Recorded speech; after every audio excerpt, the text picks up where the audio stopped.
नमो राघवाय, नमो लक्ष्मणाय।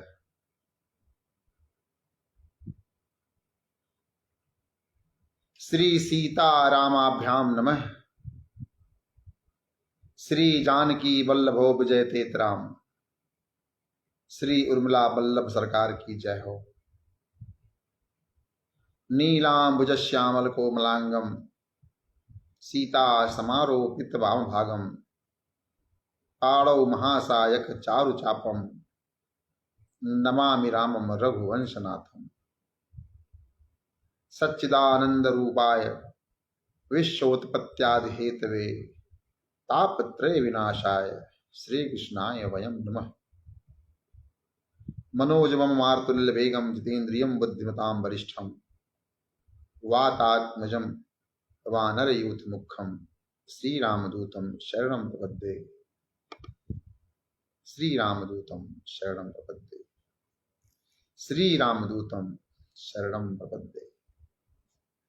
गोस्वामी तुलसीदास जी महाराज की जय जयकार हो। दोहावली का पाठ हम सब कर रहे हैं।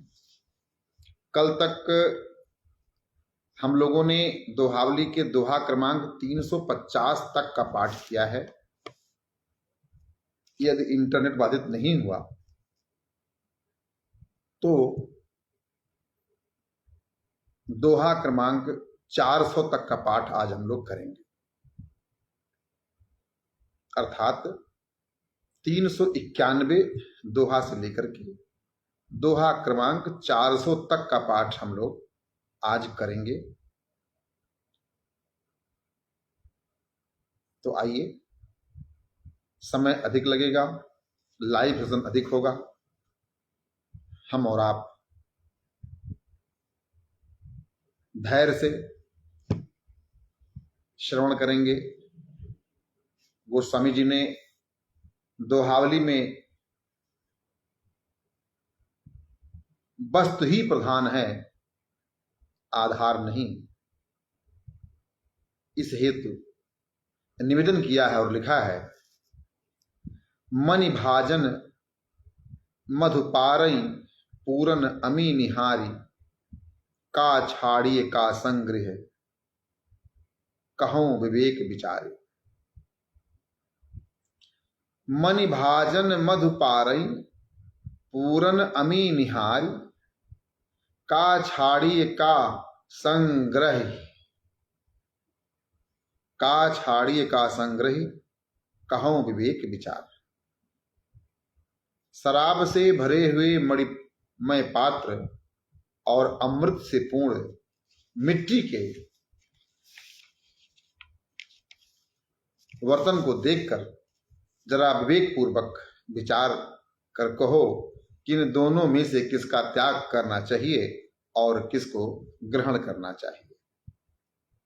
तात्पर्य यह है कि उत्तम वस्तु सामान्य स्थानों में हो तो उसे लेना चाहिए, परंतु बुरी वस्तु यदि उत्तम स्थानों में हो तो उसका परित्याग करना चाहिए।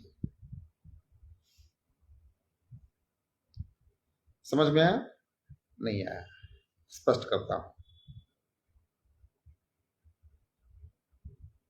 सामान्य स्थान पे कोई वस्तु हो और बहुत महत्वपूर्ण हो,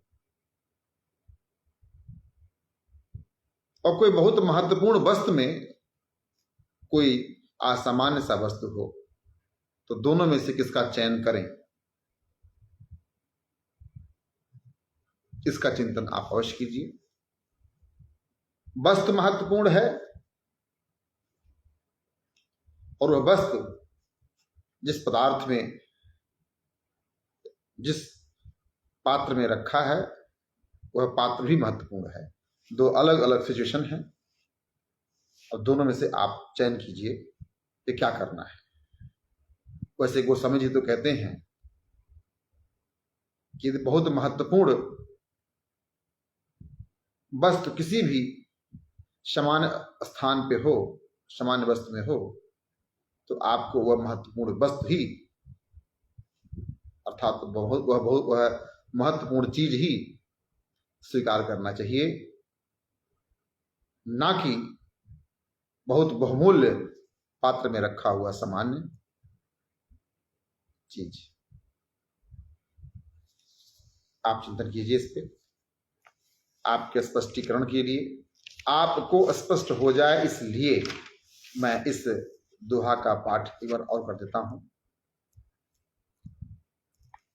मणि भाजन मधु पारई, पूरन अमी निहारी, का छाड़िए का संग्रह, कहूं विवेक विचार।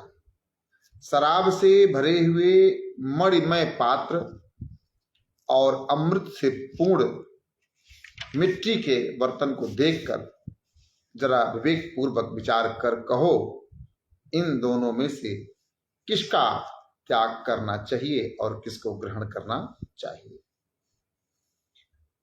उत्तम मध्यम नीच गति, पाहन सिकता पानी, प्रीति परीक्षा तिहुन की, बैर वितिक्रम जान। गोस्वामी जी प्रीत और बैर की 3 श्रेणियां हैं ऐसा वर्णन करते हैं और कहते हैं कि प्रीत की परीक्षा में उत्तीर्ण प्रथम, मध्यम और नीच, इन तीनों की स्थिति क्रमशः पत्थर, बालू और जल के समान है। अर्थात उत्तम पुरुष की प्रीति पत्थर की लीक के समान अमिट है।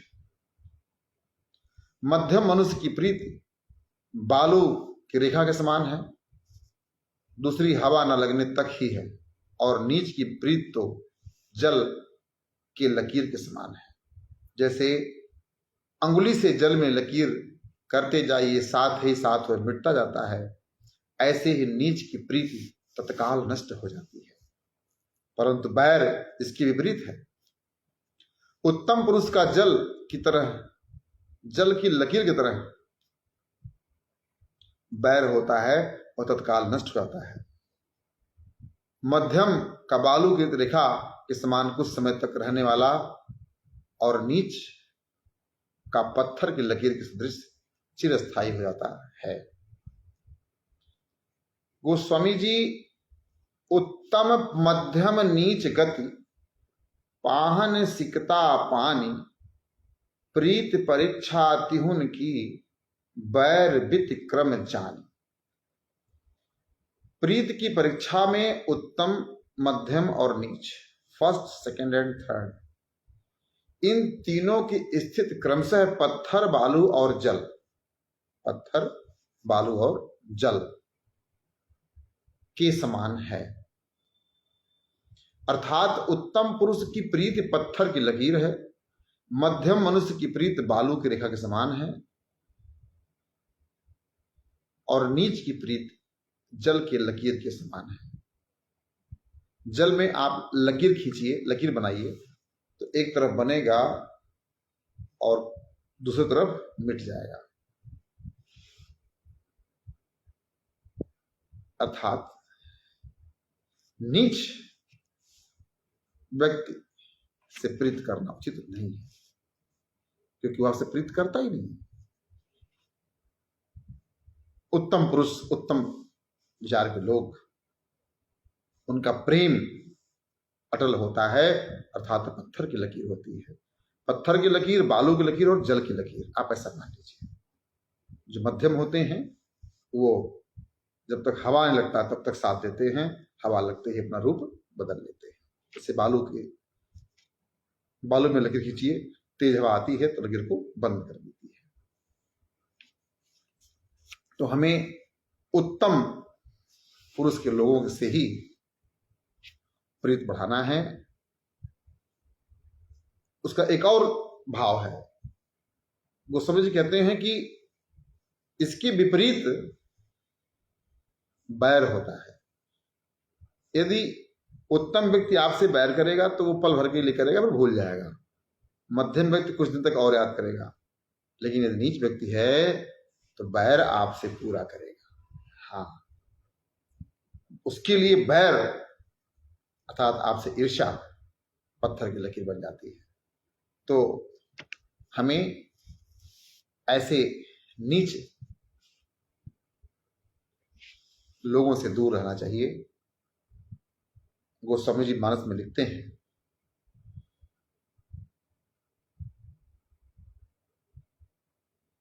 जहते नीच बड़ाई पावा, सो हत प्रथम ही ताहि नशावा। नीच व्यक्ति जिससे सम्मान पाता है, सर्वप्रथम उसी की हत्या कर देता है। तो हमें बच के रहना है। जिस वस्तु को सज्जन ग्रहण करते हैं, दुर्जन उसे त्याग देते हैं। पुण्य प्रीत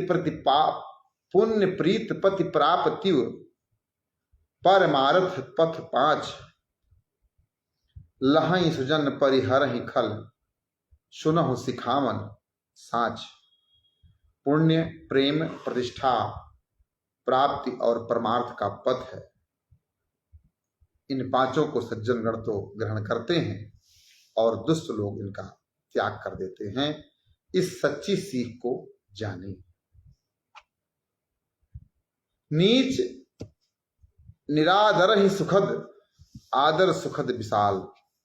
कदरी बदरी बिटप गति, पेखहु पनस रसाल। नीच लोग निरादर करने से और बड़े लोग आदर करने से सुखदायी होते हैं। नीच व्यक्ति आपका सदैव निरादर ही करना चाहता है, क्योंकि उसको आपका निरादर करने से सुख प्राप्त होता है। और आदर अच्छे लोग करते हैं, क्योंकि वह आपका आदर करने में ही सम्मान और सुख की अनुभूति करते हैं। इस बात को समझने के लिए केले और बेर तथा कटहल और आम के पेड़ों के साथ देखो। केला तथा बेर काटे जाने पर अधिक फल देते हैं, परंतु कटहल और आम सींचने और सेवा करने पर फल देते हैं। तुलसी अपनो आचरण, भलो न लागत कास। त्यहि न बसात जो खात नित्य, लह सुनहु को बास। गोस्वामी जी कहते हैं, अपना आचरण किसको अच्छा नहीं लगता। जो नित्य लहसुन खाता है उसको लहसुन की दुर्गंध नहीं मालूम होती। बुध सो विवेकी विमल मति, जिनके रोष न राग। सुहृद सराहत साधु जही, तुलसी ताको भाग। वे पुरुष निर्मल बुद्धि वाले, ज्ञानवान और बुद्धिमान हैं, जिनका ना किसी में राग है, ना किसी के प्रति क्रोध है, किंतु साधुजन जिन्हें सुहृदय कहकर सराहना करते हैं, गोस्वामी जी कहते हैं वह बड़े भाग्यशाली हैं। बुद्ध सु विवेकी विमल गति, जिनके रोष न राग। सुहृद सराहत साधु जही, तुलसी ताको भाग। वे पुरुष निर्मल बुद्धि वाले, ज्ञानवान और बुद्धिमान हैं, जिनका न किसी में राग है, न किसी के प्रति क्रोध है। संत जन ऐसे लोगों को साधु जन कहते हैं। गोस्वामी जी कहते हैं ऐसे लोग बड़े भाग्यशाली होते हैं। हमारे और आपके जीवन में यदि कोई विवाद ना हो, सरलता सहजता के साथ आनंद की प्राप्ति हो रही हो, तो इससे अच्छा जीवन और क्या हो सकता है।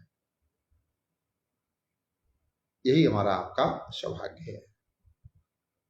आप कह सब भलो, अपने कह कोई कोई।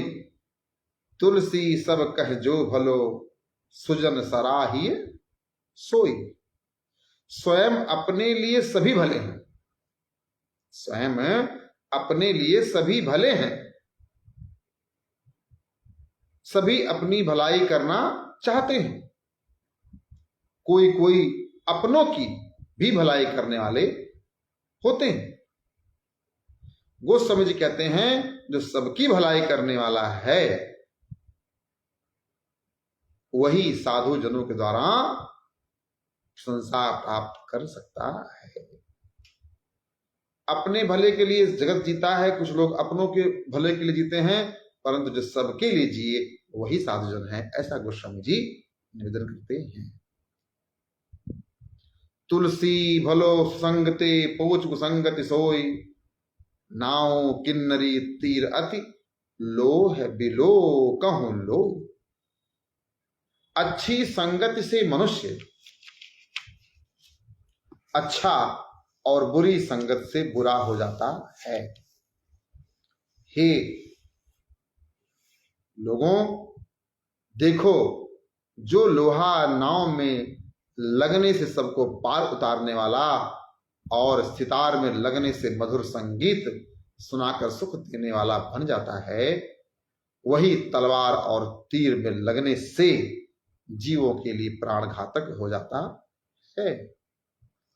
अर्थात संगत हमें बहुत ही अच्छी करनी चाहिए। प्रायः संतों के संगत से लोग डरते हैं, जिसे हम ही हैं। हम जिस भी जीवन में हैं, हमसे या हमारे पास बहुत कम लोग आना चाहते हैं। उसका रीजन क्या है? हम उन्हें इतने कहते हैं कि भैया प्रेम से रहो, ईर्ष्या मत करो, द्वेष मत करो, लालच मत करो, प्रसन्न रहो, निरंतर कार्य करते रहो, भजन करो और अपना मन, अपना तन, अपना धन भगवान की सेवा में लगाओ। संभवतः यही सब संत महात्मा कहते हैं। परंतु व्यक्ति अपने अवगुणों का परित्याग करना चाहता ही नहीं। वह अपने परिवार का त्याग कर देगा, अपने मित्र का त्याग कर देगा, अपने प्रियजनों का त्याग कर देगा, परंतु अपने अवगुणों का परित्याग नहीं करेगा। इसी कारण से उसको अपने जीवन में अतिशय पीड़ा है, अतिशय कष्ट है।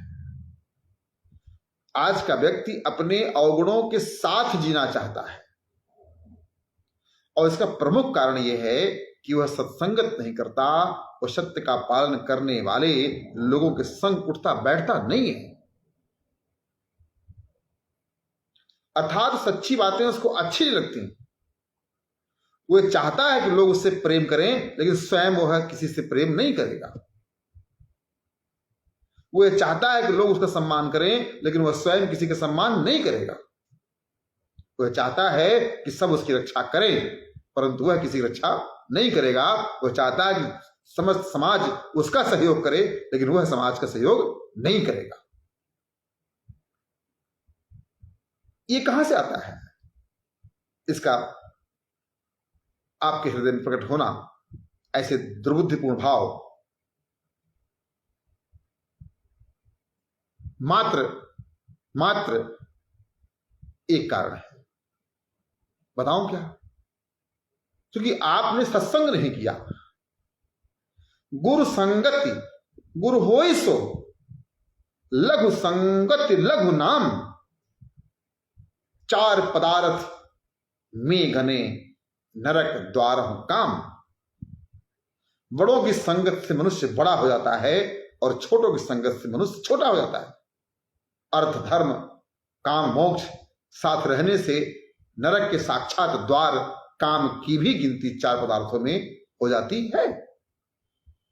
अर्थात धर्म अर्थ और मोक्ष के साथ काम का भी सम्मान बढ़ जाता है। धर्म अर्थ काम मोक्ष, ये क्या है? धर्म के साथ रहेंगे तो आपका काम की पूजा होगी, भक्ति के साथ रहेंगे तो आपका काम भी पूजनीय हो जाएगा। जीवन का पुरुषार्थ है धर्म अर्थ काम मोक्ष। काम क्रोध मोह लोभ ये विनाश का कारण है। दोनों में काम है, लेकिन जब यही काम बिना धर्म के हो जाता है तो विनाशकारी होता है।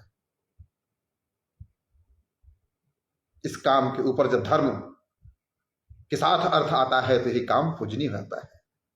तो आप अपने कामनाओं के साथ जीना चाहते हैं बिना चिंतन किए कि यह अच्छा है या बुरा है, इसलिए आप दुखी हैं। तो मेरा भाव निवेदन यही है कि गोस्वामी जी स्पष्ट वर्णन करते हैं कि गुरु संगत गुरु होई सो, लघु संगति लघु नाम। अपने जीवन में गुरु का चयन अवश्य कीजिए और अपने जीवन में सच्चे लोगों का संगत अवश्य कीजिए, आपका कल्याण ही होगा। और अभी तो गुरु पूर्णिमा आने वाली है और लक्ष्मण कुटिया में गुरु पूर्णिमा के पावन अवसर पे उत्सव होगा, गुरुदेव की पूजा होगी, वंदना होगी, तत्पश्चात गुरु दीक्षा संस्कार होगा और तत्पश्चात भोजन प्रसाद होगा। बीच में हम लोग गुरु जी के महात्म पर कुछ चर्चा करेंगे, भजन कीर्तन करेंगे। तो आप सभी सादर प्रियजन 10 जुलाई दिन गुरुवार 2025 को लक्ष्मण कुटिया पर सादर आमंत्रित हैं। आइए, सब लोग आइए, संकोच त्यागिए, अभिमान त्यागिए, ईगो छोड़िए, आइए, आना सीखिए। समय है, हमें पता है, आप कितने भी व्यस्त क्यों ना हो, परंतु समय है आपके पास। I know very well. Tulsi गुर लघुता लघत लघु संगति परिणाम, देवी देव पुकारियत नीच नारी नर नाम। नीच मनुष्यों की संगति का यह परिणाम होता है कि बड़े महत्व वाले पुरुष भी लघुता को प्राप्त हो जाते हैं। नीच स्त्री पुरुषों के नाम से होने से देवी देवता भी लघुता से पुकारे जाते हैं। इसलिए हमें अच्छों की संगत करना चाहिए। मानस में वर्णन है, को न कुसंगति पाई न साई, को न कुसंगति पाई न साई। तुलसी की ये कुसंगति थी, हो दाहिने बाम, कह सुन सकुचहि, सूम खल गत हरि शंकर नाम। तुलसी की ये कुसंग तिथि, हो दाहिने बाम, कह सुनि सकुचिय, सूम खल गत हरिशंकर नाम। गोस्वामी जी कहते हैं, कुसंगत में स्थित रहने से अच्छे भी बुरे हो जाते हैं। हरिशंकर आदि भगवान के नाम परम कल्याणकारी हैं, परंतु यही नाम कंजूस और दुष्ट पुरुषों को रख दिए जाते हैं तो लोग उन नामों को सुनने और कहने से सकुचाते हैं। इसलिए नाम से नहीं, आपको सज्जनता से महात्म प्राप्त होगा। बस कुसंग चह सुजनता ताकि आस निराश, तीर्थों को नाम हो गया मगह के पास। राम कृपा तुलसी सुलभ गंग सुसंग समान, जो जल परे जो जन मिले कीजे आप समान। कुसंगत में निवास करके जो सज्जनता की आशा करते हैं उसकी आशा निराशा मात्र है। मगध के पास बसने से पवित्र विष्णुपद तीर्थ का नाम भी गया पड़ गया। गोस्वामी जी कहते हैं, गंगा जी और सत्संगत दोनों समान है। गंगा जी में कैसा भी जल पड़े और सत्संगत में कैसा भी दो जन मनुष्य आ जाए, उसको ये दोनों अपने ही समान पवित्र बना देते हैं। परंतु इनकी प्राप्ति श्री राम की कृपा से होती है। जा पर कृपा राम की होई, ता पर कृपा करें सब कोई। तो हमें क्या करना हो, गंगा जी और सत्संग दोनों एक समान हैं। 27 जुलाई से 4 अगस्त तक श्रावण मास के इन पावन 9 दिन तक हम लोग लक्ष्मण कुटिया पे श्री शिव महापुराण कथा करेंगे पूरे भाव और निष्ठा के साथ। मेरी इच्छा ये है, मेरी विनती ये है कि जो लोग इस वीडियो को सुने या जो लोग सुन रहे हैं वो सब 9 दिन तक शिव महापुराण कथा का श्रवण पान करें। कथा में यजमान के रूप में सम्मिलित होकर के कथा में जो व्यय होता है उसको सह करके एक दिवसीय यजमान बनकर के संकल्पित होकर के इस कथा का श्रवण पान करें और अपने धन को, अपने तन को, अपने मन को पवित्र करके आनंद और दिव्यता की अनुभूति करें, पुण्य वर्धन करें। जगत में पुण्य ही आपको बचा सकते हैं। तो राम कृपा तुलसी सुलभ गंग संग समान। राम जी कृपा से, प्रभु कृपा से, लखन लाल जी कृपा से ये कथा होने जा रही है। तो इस कथा में आप लोग अवश्य सम्मिलित हों। और मेरी तो विनती ये है कि 9 यजमान की आवश्यकता है। 4 यजमान तय हो चुके हैं, अर्थात अपना सहभागिता भेज चुके हैं। 5 लोग और यजमान स्वरूप में रह सकते हैं। तो आप सबसे विनती है कि आप लक्ष्मण पीठ सेवान्यास के इस पेज पे कॉन्टेक्ट नंबर दिया गया है, उस पर संपर्क करके आप अपने भाव प्रकट कर सकते हैं। और यह सौभाग्य जो आपके समीप आ रहा है, उस सौभाग्य को आप भी स्वीकार करके अपना जीवन मंगल करें। ग्रह भेषज जल पवन पट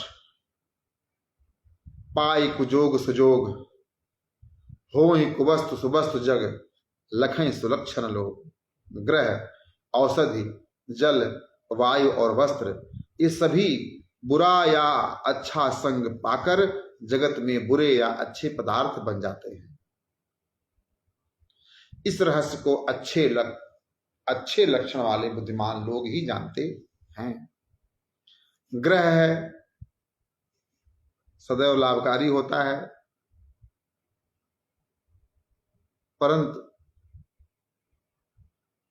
अगर कुसंग हो गया तो हितकारी। औषधि है, लाभकारी होती है। जल है, जीवन है। वायु है, जीवन है। वस्त्र है, जीवन है। परंतु यदि यह कुसंग पा जाए तो ये भी हमारे लिए घातक ही है। जन्म जोग जानियत जग विचित्र गति देख तुलसी आखर अंक रस रंग विभेद विशेष। जन्म जोग में जानियत जग विचित्र गति देख तुलसी आखर अंक रस रंग विभेद विशेष। विशेष गोस्वामी जी कहते हैं, जैसे अक्षर का खा गा आदि 1 2 3 आदि, रस मीठा में खट्टा आदि, और रंग नीला लाल पीला आदि में इसके ऊपर संयोग के भेद से विशेष भेद हो जाता है। ऐसे ही मनुष्य की जन्म काल में भिन्न भिन्न ग्रहों के योग होता है। उसी को देखकर जगत की विचित्र गति जानी जाती है। यहाँ पे एक उदाहरण दे रहे हैं गोस्वामी जी, और कह रहे से का खा गा घा है, एक क्रम टूट करके मिलते हैं तो कुछ नया बन जाता है। ऐसे ही जब हम अच्छे संगत में जाते हैं तो हमारी बुराई भी निकल करके बाहर चल जाती है और अच्छाई हमारे पास आ जाती है। सब मिलाकर के बात यही है कि हमें सत्संगत करना चाहिए। को न कुसंगत पाए नसाई। कुसंग नहीं करना है हमको, हमें क्या करना है? सत्संग ही करना है। आखर जोर विचार कर सुमति अंक लिख लेख जोग कुजोग सुजोग मैं जग गति समुझ विशेष। अक्षरों को जोड़कर विचार करो और हे सुमति अंकों को लिखकर हिसाब लगाओ तो भली भांति समझ जाओगे कि जगत की गति योग से कुयोग और सुयोग मई हो जाती है। धर्म के पहले अक्षर आ जोड़ दो तो अधर्म हो जाता है। अधर्म के आगे हीन ये दो शब्द जोड़ दो तो अधर्म में रहित हो जाता है। इसी प्रकार 1 के आगे 2 शून्य जोड़ दो तो 100 हो जाता है, और 100 से अगर 100 के आगे से 1 हटा दो तो 0 0 हो जाता है। अर्थात कुसंगति और सुसंगति से जगत में मनुष्य का भला बुरा होता है। तो हमें इस बात का चिंतन अवश्य करना है। क्या करना है चिंतन? कि हमें कुसंगत करना ही नहीं है। एकांतवास कर लीजिए, स्वाध्याय कर लीजिए, परंतु कुसंगत नहीं करना है। दास धीरेन्द्र वशिष्ठ गुरु आज्ञा से लखनऊ में लक्ष्मण जी के मंदिर निर्माण के प्रति संकल्पित है, विगत 8-9 महीनों से मंदिर के निर्माण का कार्य बंद है। भिक्षाटन रुका हुआ है। उसका मूल कारण क्या है? मूल कारण ये है, जब तक हमें सच में भगवान के भक्त जन प्राप्त नहीं हो जाएंगे, तब तक हम किसी ऐसे व्यक्ति के साथ समाज में नहीं जाएंगे जिसके भीतर छल, लोभ, मोह भरा हो। हमने क्या चाहिए? संगत चाहिए। जगत कल्याण के लिए लखनऊ की ऐतिहासिक पहचान को आध्यात्मिक पहचान प्रदान करने के लिए लखनऊ में लक्ष्मण जी के मंदिर निर्माण कार्य गुरु आज्ञा से दास धीरेन्द्र वशिष्ठ कर रहा है या करवा रहा है। अब समाज के साथ लोग, जब समाज के अच्छे लोग साथ देंगे तो हम आगे बढ़ेंगे, नहीं देंगे तो एकांतवास करके हम अपने धार्मिक ग्रंथों का पाठ करेंगे, अध्ययन करेंगे, परंतु किसी कुसंगी के साथ हम नहीं जाएंगे। तो मैं अपना उदाहरण देकर के आप सभी परिजन से मात्र इतने कहना चाहता हूं, सत्संगत सत्संगत सत्संगत, इससे अतिरिक्त कुछ नहीं है ना।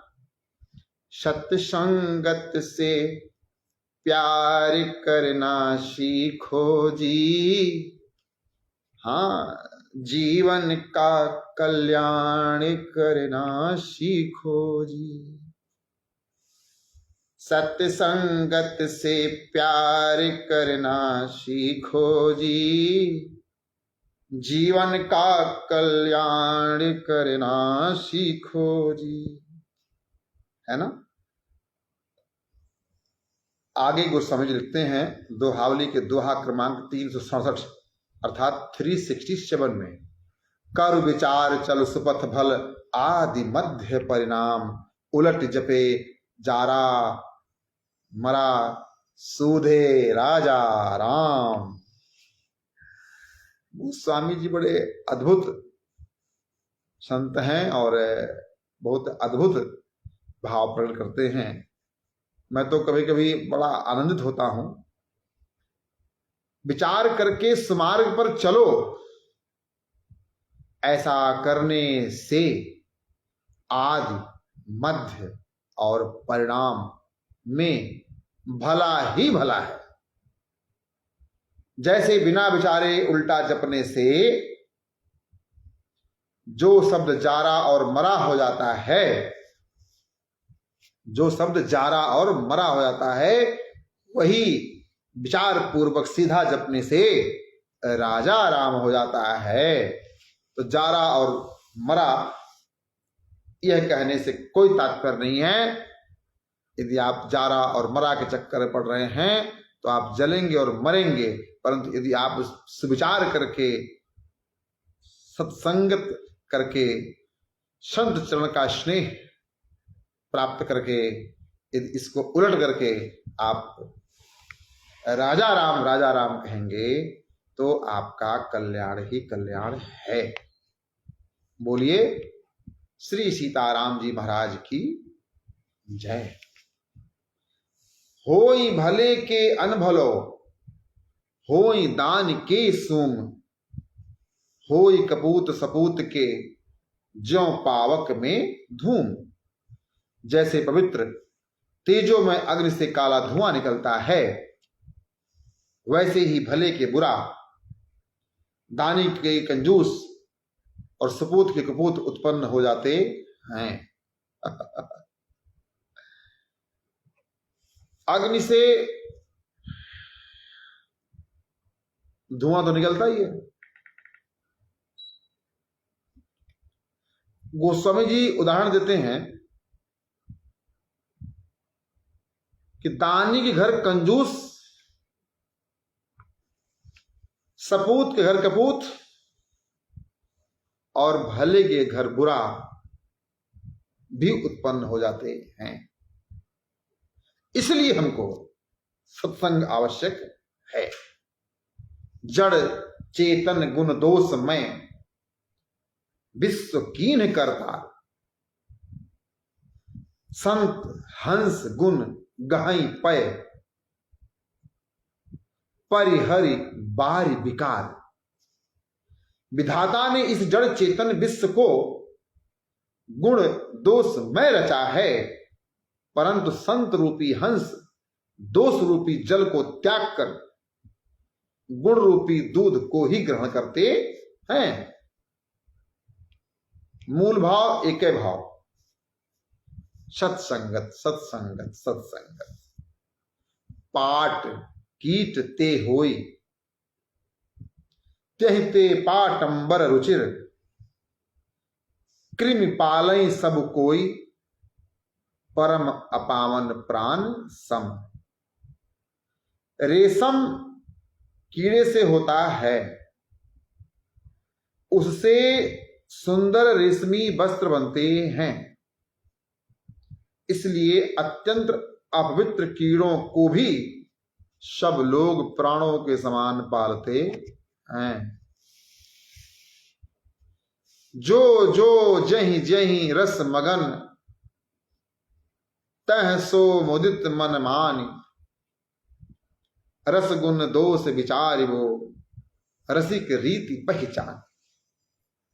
जो जो जिस जिस रस में मग्न होता है, वह उसी में संतोष मानकर आनंदित होता है, परंतु रस के गुण दोष का विचार करना तो रसिकों की रीत की पहचान है। अर्थात रस के गुण दोष का विचार तो रसिक जन ही करते हैं, इसलिए आप जो करते हैं आपको लगता है कि हम अच्छा कर रहे हैं, और प्रत्येक व्यक्ति को अपना कर्म अच्छा लगता ही है। मंदिर के पुजारी को लगता है कि भगवान का पूजा करना सबसे बड़ा अच्छा कर्म है, और कसाई को लगता है कि पशु का वध करके व्यापार करके पेट पालना सबसे अच्छा कार्य है। कथा अमृत का पान कराने वाले लोगों को लगता है कथा का गायन करना सबसे अच्छा कार्य है, और मदिरा पान करके नाली में पड़े हुए नीच लोगों को लगता है कि इससे अच्छी मस्ती कोई है ही नहीं। भाव यह है, आपको बोध कौन कराएगा कि दोनों में अच्छा क्या है? क्योंकि आपको जो आप कर रहे हो वो तो अच्छा लग ही रहा है ना, तभी तो कर रहे हो आप।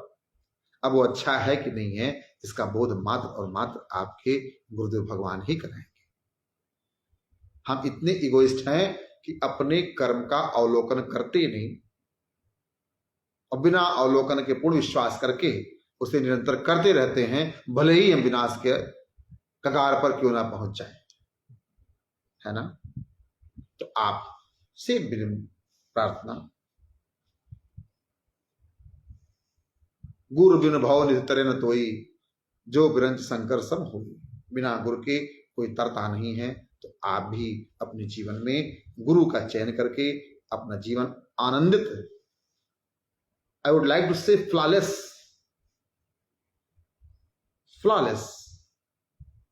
व्यतीत कीजिए, ऐसा मेरा भाव है। और यही गोस्वामी तुलसीदास महाराज भी कह रहे हैं। बोलिए गोस्वामी तुलसीदास जी महाराज की जय हो। सम प्रकाश तम पाख दुह, नाम भेद विधि कीन। सस्य शोषक पोषक समुझ, जग जस अपजस दीन। यद्यप शुक्ल और कृष्ण दोनों पक्षों में उजियाला और अंधेरा बराबर रहता है, तो भी विधाता ने उनके नाम में भेद कर दिया है। शुक्ल पक्ष को चंद्रमा का पोषक अर्थात कला को बढ़ाने वाला जानकर उसे जगत में यश दिया, अर्थात यश रूप शुक्ल पक्ष नाम रखा। और कृष्ण पक्ष को चंद्रमा का शोषक अर्थात कलाओं को घटाने वाला जानकर उसे अयश दिया, अर्थात अपयश दिया, अर्थात कलंक रूप कृष्ण पक्ष नाम रखा।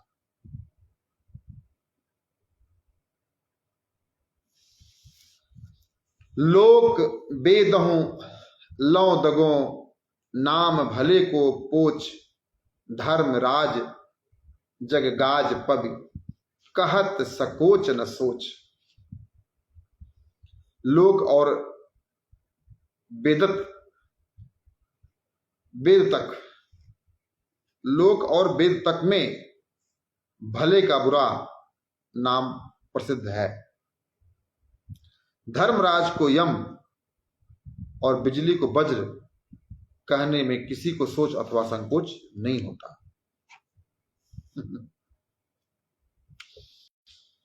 क्या लीला है भगवान की। लोक और वेद तक में,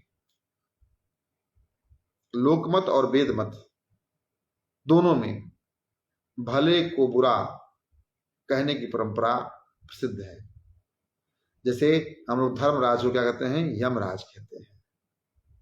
और बिजली को वज्र कहने में किसी को सोच अथवा संकोच नहीं होता। वज्रपात हो गया, वज्रपात हो गया, है ना।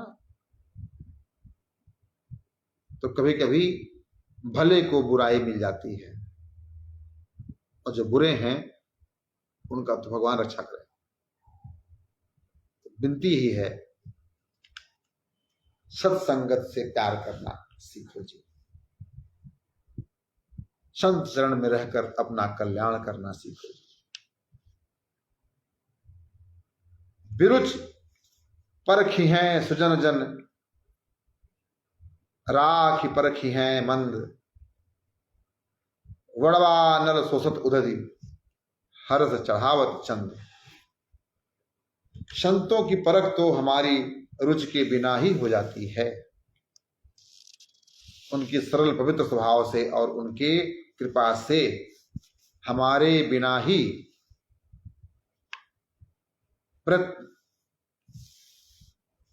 उनका परिचय मिल जाता है। संतों के विषय में तो हम सहजता से जान लेते हैं, परंतु दुष्ट मनुष्य की परीक्षा कुछ दिन पास रखकर करनी पड़ती है। यदि किसी सज्जन व्यक्ति को आपको पहचानना है तो आप दूर से उसके सद्गुणों को पहचान जाएंगे, परंतु यदि कोई दुष्ट व्यक्ति हो तो उसको पहचानने के लिए आपको उसे अपने साथ रखना पड़ेगा, क्योंकि वह आपसे इतना फॉर्मल बात करेगा कि आपको लगेगा इससे अच्छा जगत में कोई है ही नहीं। सहज ही उसके कपट को पहचानना बहुत कठिन होता है। वर्णावल समुद्र में बड़वा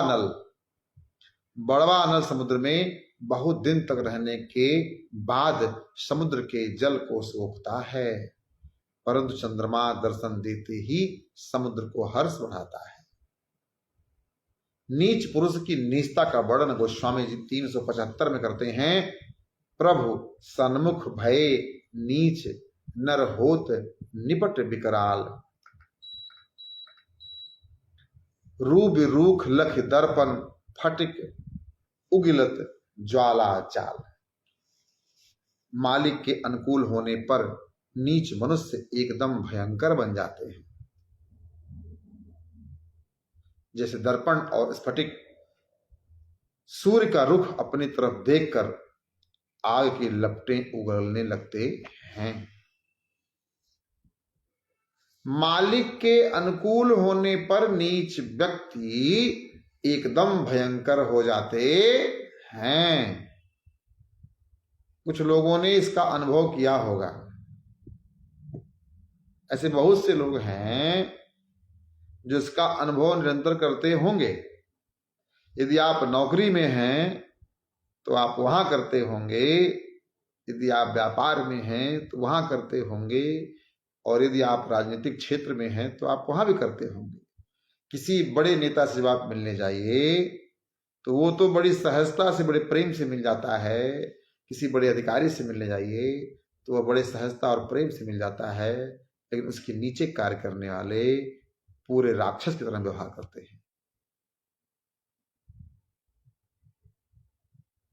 इसी विषय में गोस्वामी जी हमसे आपसे विनती कर रहे हैं कि आप यदि सद्गुरु के शरण में रहेंगे तो इन सब का आपको अनुभव पहले से हो जाएगा और आप सचेत होकर के अपना जीवन कल्याणमय करेंगे। प्रभु समीप गत सुजन जन, होत सुखद सुविचार। लवन जलद जीवन जलद, बरसत सुधा सुवाद। मालिक के पास होने से सज्जन पुरुष सबको सुख देने वाले हो जाते हैं। यदि किसी श्रेष्ठ के पास कोई सज्जन व्यक्ति हो तो उस श्रेष्ठ के आधार पे सबको सुख की प्राप्ति होती है, अर्थात वह सज्जन व्यक्ति अपने मालिक की समीपता का लाभ लेते हुए जगत का कल्याण करता है। इस बात को अच्छी तरह विचार कर लो। बादल का जीवन खारे समुद्र का जल है ना, परंतु वह दूसरों के लिए खारा जल नहीं देता, सुंदर अमृत के समान जल बरसाता है। तो जो अच्छे लोग हैं वह जब अपने मालिक की समीपता पाते हैं तो उस समीपता से जगत कल्याण करते हैं। आज बहुतों के पास धन है, धनवान है, लेकिन वह लाखों रुपए की मदिरा पी लेंगे, लाखों रुपए प्रतिदिन अय्यासी में खर्च कर लेंगे, लेकिन कभी भी उस धन का प्रयोग वह धर्म कार्य में नहीं करते। उनको लगता है कि धर्म कार्य करना तो पाप पूर्ण कार्य है। तो मैं ये विनती कर रहा था कि सक्षम लोग जो होते हैं ना, जो सक्षम लोग होते हैं ना, यदि उनके भीतर सज्जनता आ जाए तो अपने सक्षमता का प्रयोग वह जगत कल्याण के लिए करते हैं।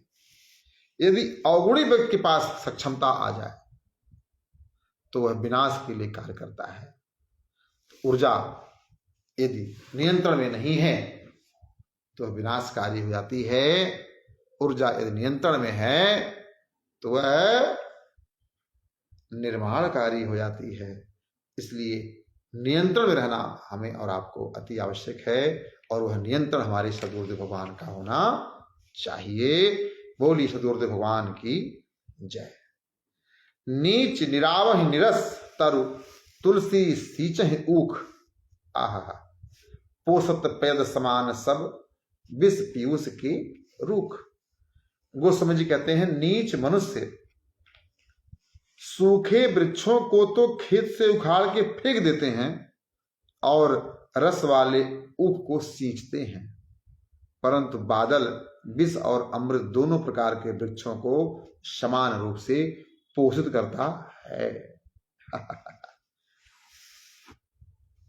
प्रयोग है तो सेवा करेंगे, प्रयोग नहीं है तो फेंक देंगे। ऐसा व्यवहार नीच लोग करते हैं, और जो अच्छे लोग होते हैं दोनों लोगों का आदर करते हैं। प्रायः आज का कलयुगी मनुष्य वृद्ध माता पिता की सेवा ना करके उनका धन लेकर के उनको सड़क पर मरने के लिए छोड़ दे रहा है। यह अधर्म हो रहा है।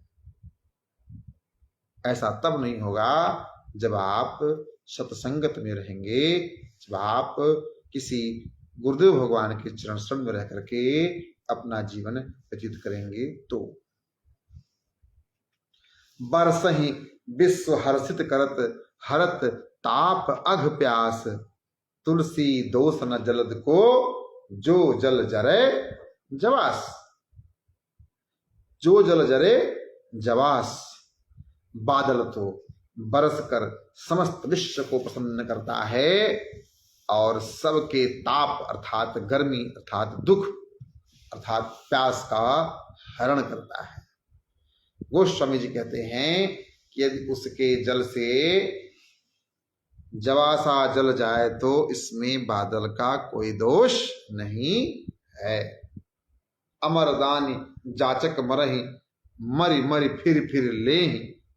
तुलसी जाचक पात की, दात ही दूषण देहि। दाता अमर रहते हैं और याचक मरते हैं, बार बार मरते हैं और बार बार दान लेते हैं। फिर भी वे पापी याचक दाता को सदा दोष देते रहते हैं। लखी गयंद लय चलत भज, श्वान सुखानो हाड़। गज गुण मोल आहार बल, महिमा जान की राड़। हाथी को देखकर कुत्ता सूखे हाड़ को लेकर दौड़ जाता है। वह मूर्ख हाथी के गुण, मूल्य, आहार और बल की महिमा का क्या जाने। हाथी इस हाड़ को छीन न ले, ऐसा वह व्यवहार करता है, परंतु उसे क्या पता कि हाथी तो शाकाहारी है। अरे राघव राघव राघव। कै निद्रहु कै आदरहु, सिंघई स्वान सियार, हरस विषाद न केसरहि, कुंजर गंज निहार। कुत्ते और सियार सिंह का निरादर करें चाहे आदर करें, हाथी को पछाड़ने वाले सिंह को इससे कोई हर्ष या शोक नहीं होता। यह सज्जन की महिमा है। हो सज्जन व्यक्ति को लोग गाली दें, तिरस्कार करें, प्रेम करें, आदर करें, अनादर करें, परंतु उसको सज्जन व्यक्ति कभी अपने प्रभाव का उपयोग करके दंड नहीं देता। सज्जन व्यक्ति न तो कभी दुखी होता है न कभी सुखी होता है। अर्थात सज्जन व्यक्ति ठीक उसी प्रकार शेर की तरह रहता है जिसकी क्षमता हाथी को पछाड़ने की है, परंतु कुत्ते और सियार उस पर भौंकते हैं, दौड़ते हैं, वह कुछ भी नहीं कहता। ठाढ़ो द्वार न दै सकै, तुलसी जे नर नीच, निंदहि बलि हरिचंद को, का कियो करन दधीच। तुलसीदास जी कहते हैं कि जो मनुष्य नीच प्रकृति के हैं वे स्वयं तो द्वार पर खड़े हुए भिक्षुक को कुछ भी नहीं दे सकते, परंतु बलि और हरिश्चंद्र की निंदा करते हैं और कहते हैं कि कर्ण और दधीच ने कौन बड़ा काम किया था। अभी भगवान श्री राम जी के मंदिर निर्माण के लिए लोगों ने बड़ा सहयोग किया। जो सहयोग नहीं किए थे वो बड़ा प्रश्न कर रहे थे, अरे इतना चंदा, इतना चंदा, इतना चंदा क्या। तो मुझे ध्यान आ रहा है कि नीच सदैव नीचता ही करता रहेगा, तो ऐसे नीच लोगों का साथ छोड़िए, ऐसा गोस्वामी जी का आदेश है। यदि आप अपना कल्याण चाहते हैं तो, और यदि नहीं चाहते हैं तो शास्त्र भी कह रहे हैं, मैं भी कह रहा हूं, और मुझे ऐसा विश्वास है कि आप अपना कल्याण ही चाहते हैं। ईस शीस बिलसत विमल, तुलसी तरल तरंग, श्वान सरावग केल कहे, लघुता लहे न गंग।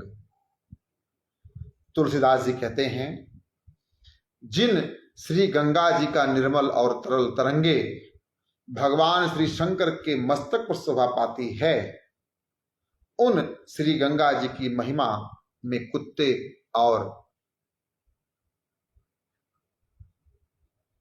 शरावगियों के कहने से कोई कमी नहीं हो जाती। जय हो, जय हो, जय हो। लोग जो नीच बुद्धि के होते हैं वो सदैव निंदा ही करते रहते हैं, और उत्तम व्यक्ति निंदा सुन करके भी प्रसन्न रहता है। उसको पता है तुम्हारी निंदा से हमारे अंदर की अच्छाई समाप्त नहीं होती। गंगा जी में लोग कितनी गंदगी फैलाते हैं, और वही गंगा जी भगवान शिव के माथे पर स्थान पाती हैं। बोलिए गंगा मैया की जय। तुलसी देवल देव को लागे लाख करोरी, काक अभागे हग भर्यो महिमा भई किथोरी। गोस्वामी जी कहते हैं, जिस देव मंदिर के बनवाने में लाखों करोड़ों रुपए लगे हों, उसमें यदि अभागे कौवे ने बीट कर दी तो इससे उस मंदिर की महिमा थोड़ी घट जाएगी, वह तो ज्यों की त्यों बनी रहेगी। निज गुण घटत न नाक, निज गुण घटत न नाग, नग परख परिहरत कोल, तुलसी प्रभु भूषण किए, गुंजा बढ़े न मोल। जंगली कोल लोग गज मुक्त को परख कर फेंक देते हैं। जंगली कोल लोग गज मुक्ता को परख कर फेंक देते हैं, इससे उसका गुण घट नहीं जाता।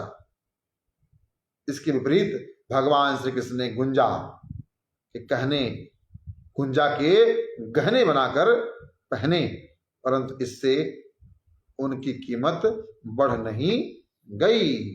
अर्थात गुणों का ही मूल्य है, दूसरों के आदर अनादर का मूल्य नहीं है।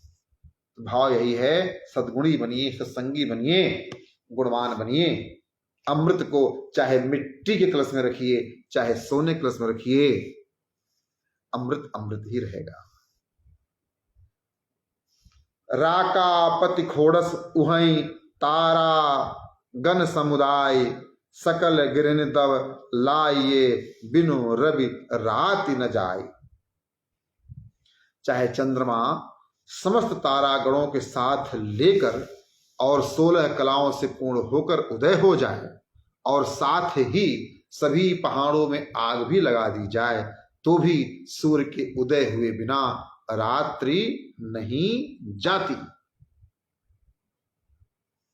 भाव ये है, गोस्वामी जी कहते हैं कि चंद्रमा अपने पराकाष्ठा पे हो और जंगल में पहाड़ों में आग लगा दिया जाए, इससे प्रातः काल नहीं होगा। प्रातः काल तभी होगा जब सूर्य भगवान का उदय होगा। भलो कहीं बिनु जाने हो, बिनु जाने अपवाद, ते नर गादुर जाने, जिए करिय न हरस विषाद। जो लोग बिना ही जाने सुने किसी को भला बताने लगते हैं और बिना ही जाने किसी की निंदा करने लगते हैं, उन मनुष्यों को चमगादड़ समझकर उनके कहने से अपने मन में हर्ष विषाद नहीं करना चाहिए। भलो कहीं बिनु जाने हो, बिनु जाने अपवाद, ते नर गादुर जान जिए, करी न हर्ष विषाद। ऐसे बहुत से लोग हैं जो जानते नहीं कुछ भी, परंतु बिना जाने वह प्रशंसा भी करने लगते हैं और बुराई भी करने लगते हैं। तो ऐसे चमगादड़ों, चाटुकारों के विचार से आप प्रभावित होकर के अपना संबंध समाप्त मत कर लीजिए, क्योंकि ऐसे लोग भ्रम उत्पन्न करके आपको सत्संग से दूर कर देते हैं, आपको सद्गुरु से दूर कर देते हैं। तो आप ऐसे लोगों के प्रभाव में मत आइए। पर सुख संपत्ति देख सुनी, जरही जड़ बिनु आग, तुलसी तिनके भागते, चले भलाई भाग। डाह करने वाले लोगों का कभी कल्याण नहीं होता। डाह मतलब दूसरे के सुख संपत्ति को देख करके ईर्ष्या करने वालों का कभी कल्याण नहीं होता। पर सुख संपत्ति देख सुनी, जरहि जड़ बिनु आग जड़ मतलब मूर्ख। तुलसी तिनके भागते, चलें भलाई भाग। दूसरे के सुख संपत्ति को देख सुनकर जो मूर्ख मनुष्य बिना ही आग के जलने लगते हैं, उनके भाग से भलाई भाग ही जाती है, अर्थात उनका सौभाग्य नष्ट हो ही जाता है, ऐसा गोस्वामी जी कहते हैं। अर्थात उनका कभी भला नहीं होता। तो आपसे विनती, पराये लोगों की सुख संपत्ति को देख करके ईर्ष्या मत कीजिए, अन्यथा आपका सौभाग्य बिगड़ करके दुर्भाग्य में परिवर्तित हो जाएगा। ये मैं नहीं कह रहा हूं, ये गोस्वामी जी दोहावली के दोहा क्रमांक 388 में कह रहे हैं। पर सुख संपत्ति देख सुनी, जरहि जड़ बिनु आग, तुलसी तिनके भागते, चले भलाई भाग। दूसरों की निंदा नहीं करनी है, क्योंकि दूसरों की निंदा करने वाले का मुंह सदैव काला ही हो जाता है। तुलसी जे कीरत चाहें पर की कीरत खोई, तिनके मुंह मस लाग हैं मिटहि न मरि हैं धोई। गोस्वामी जी कहते हैं, दूसरों की कीर्ति को मिटाकर अपनी कीर्ति चाहने वाले लोगों के मुख पर सदैव कालिख लगेगी। जो चाहें उसे धोकर मर जाएं, परंतु कभी नहीं छूटेगी। दूसरे की कीर्ति को नष्ट करके अपने कीर्ति को स्थापित करने वाले का कभी भला नहीं होगा, यह निश्चित है। हाँ, आप कुछ भी कर लीजिए, बल्कि ऐसे लोगों का मुंह काला हो जाएगा। मिथ्या यदि आप अभिमान करते हैं तो उसका परिणाम बहुत ही बुरा होता है। ऐसा गोस्वामी जी लिख रहे हैं दोहा क्रमांक 390 दोहावली। सुनिए। तन गुण धन महिमा धर्म, त्यहि बिनु जहि अभिमान, तुलसी जियत विडंबना, परिणाम गत जान। एक बार और सुनिए। तन गुण धन महिमा धर्म, त्यहि बिनु जहि अभिमान, तुलसी जियत विडंबना, परिणाम गत जान। सुंदर शरीर, सद्गुण, पर्याप्त धन, बड़ाई और धर्म में निष्ठा,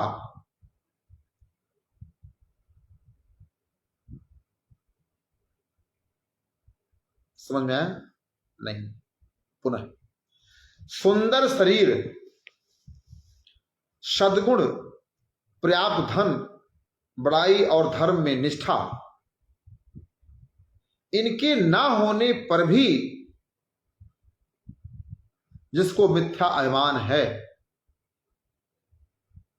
गोस्वामी जी कहते हैं उसका जीवन तो विडंबना मात्र है। जीवन काल में उसकी बदनामी ही होती है और उसका परिणाम भी बुरा होता है। मरने पर उसको सदगति नहीं मिलती। तात्पर्य क्या हो? भाव यह है कि आपको सुंदर तन प्राप्त हुआ है, आपके भीतर सद्गुण भी है, प्राप्त धन भी है, परंतु आपको धर्म में निष्ठा नहीं है। सुंदर काया, सुंदर पत्नी, सुंदर परिवार, सब कुछ है, परंतु आपको धर्म में निष्ठा नहीं है, तो ऐसे लोगों का जीवन विडंबना मात्र है और इनके मरने पर कभी सदगति नहीं मिलती। गोस्वामी जी कहते हैं दोहा क्रमांक 391 में, सासु ससुर गुरु मात पितु, प्रभु भयो चहे सब कोई, होनी दूजी ओर को, सुजन सराहिए सोई। सास, ससुर, गुरु, माता पिता और मालिक इत्यादि होना तो सभी चाहते हैं, परंतु जो लोग इनकी दूसरी तरफ के अर्थात बहू, दामाद, शिष्य, कन्या, पुत्र और सेवक बनना चाहते हैं, वही सज्जन सराहने योग्य हैं।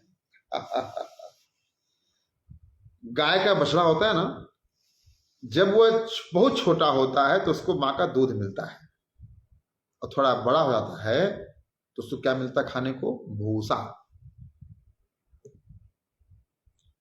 तो सास, ससुर, माता पिता, गुरु, ये सब बनना बहुत सहज है, सब बनना चाहते हैं, परंतु असली सुख तो पुत्र, दामाद, शिष्य बनकर के जीने में है। जय जयकार हो गोस्वामी जी की। कम शब्दों में बहुत बड़ी बात कह गए। बड़ा बनकर के रहना सबको अच्छा लगता है, परंतु उसको नहीं पता कि बड़ा बनने पे बड़ा कष्ट है। छोटे बन के रहिए, पुत्र बन के रहिए, क्योंकि पुत्र बनने में माता पिता का स्नेह सहजता से प्राप्त हो जाता है। जब आप छोटे होते हैं ना, तो पिता आपको आश्रय देकर के संभाल लेता है, माँ आपको अपनी करुणा की छाया से आपकी रक्षा कर लेती है। परंतु जब आप बड़े होने लगते हो तो आप स्वयं माता पिता बन जाते हो, है ना। और जब माता पिता बन जाते हो तब बात समझ में आती है ना। तो छोटे बन करके रहने पर हमको गाय के बछड़े को छूटा होने पर क्या मिलता है? गौ माता का दूध मिलता है। थोड़ा बड़ा होता है तो भूसा खाना पड़ता है जी। अब आप अंतर समझ लो, आप सब जन सत्संगी लोग हो, इसके मूल भाव को अब आप समझ लीजिए। पुत्र बन के रहिए, दामाद बन के रहिए, सम्मान प्रेम दोनों पाएंगे। बाप बनने का प्रयास मत कीजिए। तो कभी कभी छोटा बनकर के रहने में भी आनंद होता है। अपने ईगो का परित्याग कीजिए।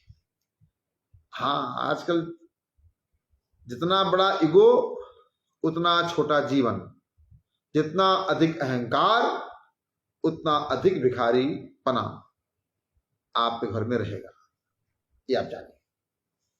हाँ, जितना बड़ा ईगो उतना बड़ा हानि।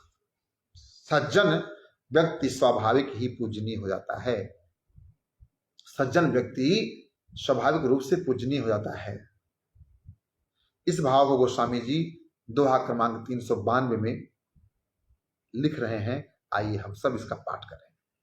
आज हम लोग दोहा क्रमांक 400 तक का पाठ करेंगे, इसीलिए अधिक विस्तार में नहीं कर रहा हूं, परंतु मूल भाव का वर्णन अवश्य कर रहा हूं।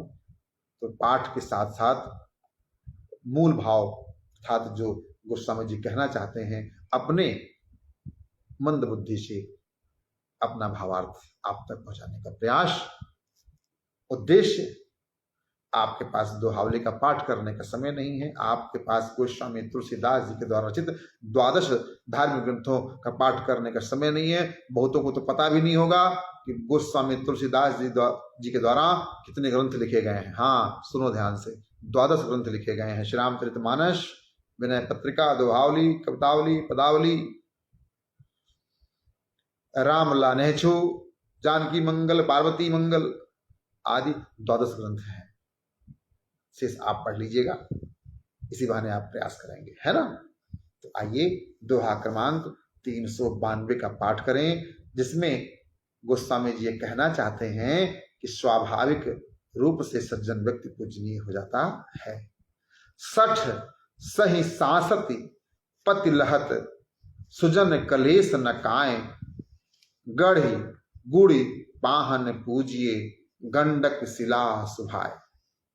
दुष्ट लोग बड़े बड़े कष्ट सहकर तब कहीं प्रतिष्ठा प्राप्त करते हैं, परंतु सज्जनों को प्रतिष्ठा प्राप्त में कुछ भी शारीरिक क्लेश नहीं आता। जैसे साधारण पत्थर जब गढ़ छुलकर मूर्ति के रूप में आते हैं तब पूजाते हैं, परंतु गंडकी नदी के पत्थर अर्थात शालिग्राम भगवान स्वाभाविक रूप से ही पूजाते हैं। जिस रूप में रहते हैं वही पूजनीय होते हैं। बड़े विबुध दरबार ते भूमि भूप दरबार, जापक पूजत पेखियत सहत निरादर भार। देवताओं के दरबार से भी पृथ्वी के राजाओं के दरबार बड़े हैं, क्योंकि इनमें भगवान के नाम का जप करने वाले और भगवान की पूजा करने वाले भी बड़ा भारी अपमान सहते देखे जाते हैं, जो देवताओं के दरबार में असंभव है। तात्पर्य क्या है? सज्जन व्यक्ति गाली खा करके भी सज्जनता का परित्याग नहीं करते, अर्थात देवताओं से बड़ा हृदय रखते हैं। देवताओं को यदि आप गाली दे देंगे तुरंत दंड मिल जाएगा और भारत भूमि पे भगवान के भक्तों का कितना भी आप अनादर कर दीजिए, वह सदैव आपको स्नेह प्रेम और आशीर्वाद ही प्रदान करते हैं। बिनु प्रपंच छल भीख भली, लही न दिए कलेश, बावन बल सो छल कियो, दियो उचित उपदेश। बिनु प्रपंच छल भीख भली, लहिए न देश कलेश। बावन बल सो छल कियो, दियो उचित उपदेश। बिना छल कपट के मिलने वाली भीख ही उत्तम है हो। हाँ, बिना छल कपट के मिलने वाली भीख ही उत्तम है। किसी को क्लेश पहुंचाकर भीख नहीं लेनी चाहिए। भगवान से वामन रूप धरकर बलि से छल किया और इसी बहाने सबको उपदेश दिया कि छल करना बहुत बुरा है। छल के कारण ही उन्हें पाताल में बलि का द्वारपाल बनना पड़ा। तो गोस्वामी जी स्पष्ट कहते हैं कि बिनु प्रपंच छल भीख भली लहई न किए क्लेश। किसी को क्लेश देकर के यदि आप कुछ प्राप्त करते हैं तो वह आपके लिए अनहितकारी है, आपको जीवन भर उसकी गुलामी करनी पड़ेगी। इसलिए आप प्रेम से धन अर्जन कीजिए, क्लेश से नहीं। भलो भले सो छल किए जन्म कनोड़ो होय, श्रीपति सिर तुलसी सती बल बावन गज सोय। भला आदमी यदि किसी भले आदमी से छल कर बैठता है तो फिर जन्म भर उससे दबकर रहना पड़ता है। भगवान लक्ष्मीपति ने वृंदा से छल किया था, इससे वह तुलसी के रूप में भगवान के सिर पर विराजती है। और भगवान वामन जी ने राजा बलि छल किया तो उनकी भी वही गति हुई, उन्हें उनका द्वारपाल बनकर रहना पड़ा। स्पष्ट है, आप छल मत कीजिए। छल सदैव अनहितकारी होता है। जिसको आप छलेंगे जब वो समक्ष आएगा तो आपका सिर झुक जाएगा और उसका प्रभाव आपके माथे पे सवार हो जाएगा। वृंदा के साथ छल हुआ तुलसी के रूप में, आज भी ठाकुर जी की छाती पे चढ़ी रहती है ना। ऐसा गोस्वामी जी वर्णन करते हैं। विबुध काज बावन बलि छल्यो भल्यो जिय जानी, प्रभुता तज बस भे तदपि मन की गई ना गलानी। भगवान वामन जी ने अपने मन में अच्छा समझकर ही देवताओं के कार्य के लिए बलि को छला, फिर अपना स्वामित्व छोड़कर उसके बस में हो गए, अर्थात उसके द्वारपाल बन गए, तो भी उनके मन की ग्लानि नहीं मिटी। गोस्वामी जी एक और अच्छी बात कहते हैं कि सीधे लोगों को सब बहुत तंग करते हैं। सरल वक्र गति पंच ग्रह, चपर न चितवत काहु, तुलसी सूधे सूर शशि, समय विडम्बित राह। गोस्वामी जी कहते हैं सीधी टेढ़ी चाल चलने वाले मंगल बुध गुरु शुक्र और शनि, इन 5 ग्रहों में से तो किसी को राहु जल्दी आंख उठाकर देखता भी नहीं, परंतु सीधी चाल वाले सूर्य और चंद्रमा को समय पर वही राहु त्रास देता है। भाव यह है कि टेढ़ों से भी डरते रहें और सीधों को भी खाने को तैयार रहते हैं। अर्थात गोस्वामी जी ये कहना चाहते हैं कि जगत में सीधे लोगों को लोग बहुत तंग करते हैं। जो टेढ़ी चाल चलते हैं उनसे लोग दूर भागते हैं, जो सीधा चलते हैं उन्हें लोग बहुत ही क्षति पहुंचाते हैं। तो क्या करें? आप कुछ मत कीजिए। ऐसे विषम परिस्थिति में आपके गुरु आपका मार्गदर्शन करेंगे, उनसे पूछिए कैसे निपटना है। आप कुछ करेंगे तो हाँ, अपने विवेक का प्रयोग आप करेंगे, बिना किसी के मार्गदर्शन में तो आप जेल में चले जाएंगे। आज वर्तमान प्रवेश में दुष्ट आकर के आपके साथ दुष्टता कर जाता है और यदि आपने प्रतिक्रिया दे दिया तो पुलिस आपको आके पकड़ लेती है और आपको जेल भेज देती है। ये दुर्भाग्य भारत के संविधान का। आज तो आत्मरक्षा करना भी पाप हो गया इस देश में। मारने वाला अच्छा हो गया है। भारत के संसद भवन के, भारत के संविधान के, भारत के न्यायालयों के लोग मारने वाले पाप करने वाले को बचाने के लिए कुछ भी कर ले रहे हैं। आतंकवादियों को बचाया जा रहा है इस देश में। आतंकवादी घटना करने वाले को बचाया जाता है और जो मर जाता है उसको लोग भूलना चाहते हैं।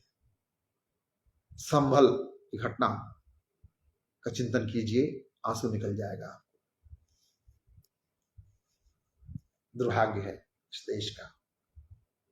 तो आप ऐसे परिस्थिति में अपने गुरु की मार्गदर्शन में रहेंगे तो आपका कल्याण होगा, आपसे कोई अपराध कृत्य नहीं होगा।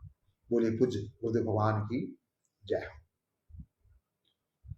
दोहा क्रमांक 397 तक का पाठ हो चुका है। 3 दोहा का पाठ मैं और करूंगा। खल उपकार विकार फल तुलसी जान जहान, मेढुक मरकट बनिक बक कथा सत्य उपखान। दुष्ट की निंदा विषय वस्तु के अंतर्गत गोस्वामी जी 2 लाइन का भाव प्रकट कर रहे हैं और इसका वर्णन भावार्थ बहुत लंबा है, जिसको हम आप बराबर पढ़ेंगे कि खल उपकार विकार फल तुलसी जान जहान, मेढक मरकट बनिक बक कथा सत्य उपखान। गोस्वामी जी स्पष्ट कहते हैं कि इस बात को तमाम दुनिया जानती है कि दुष्टों के साथ उपकार करने का फल बुरा होता है। सत्योपाख्यान नामक ग्रंथ में लिखी हुई मेढक, बंदर, वणिक और बगुले की कथाएं इसका उदाहरण है।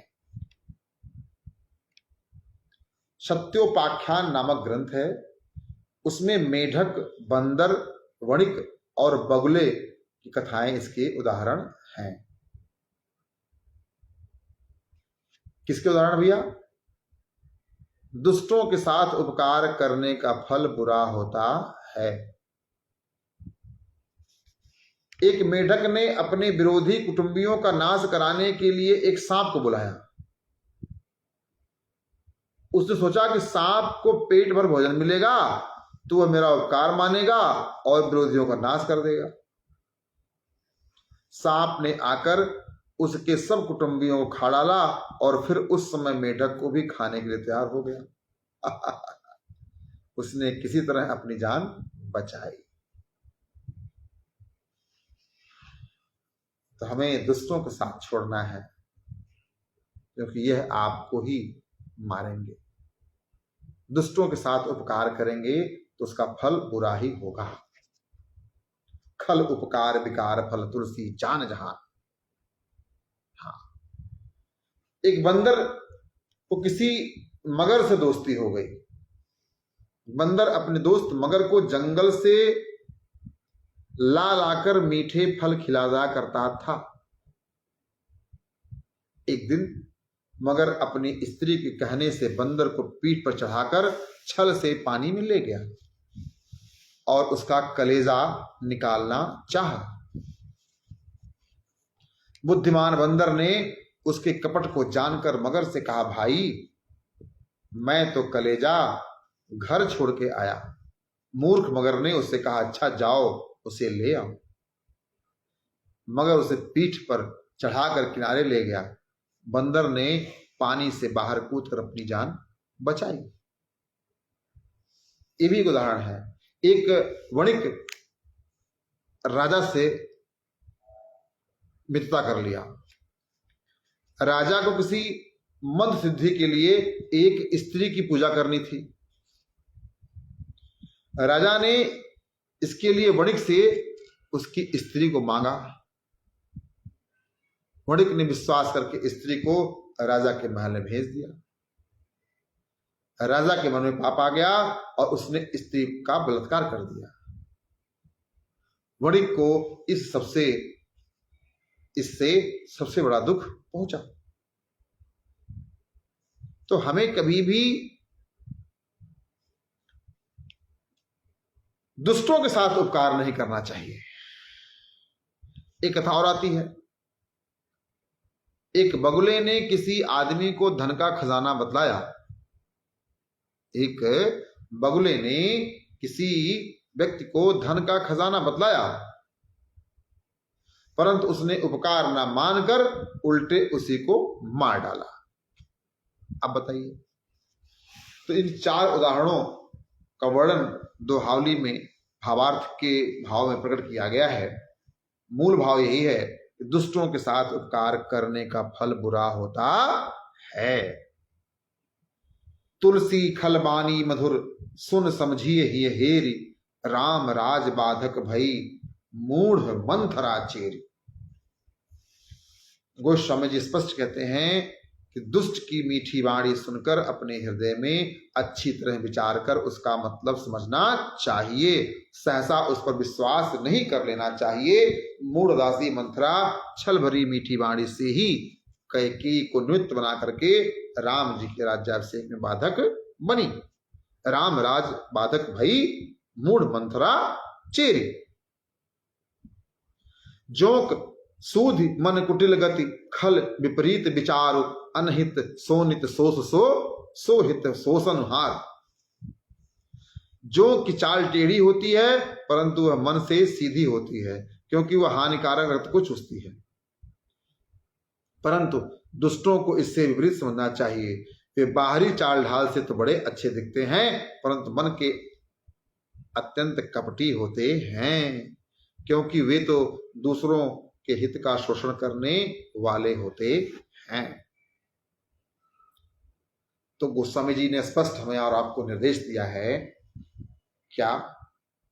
दुष्टों के साथ उपकार कभी मत कीजिए, है ना। तो आज हम लोगों ने दोहा क्रमांक 391 से लेकर के दोहा क्रमांक 400 तक का पाठ किया।